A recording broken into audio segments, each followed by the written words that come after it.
ఆరోగ్యం కావాలి అంటే ఎవరైనా ఎవరిని ఉపాసన చెయ్యమని చెప్తారు అంటే సూర్యనారాయణమూర్తిని ఉపాసన చెయ్యండి అంటారు.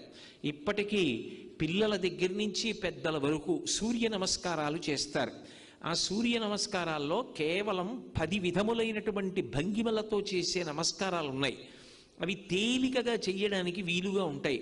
ఆ సూర్య నమస్కారం చెయ్యడం కేవలము శరీరమునకు ఆరోగ్యం ఇవ్వడానికి ఒక్కదానికే కాదు, ఆ సమయంలో సూర్య బింబాన్ని ఉపాసన చేస్తారు మనసుతో.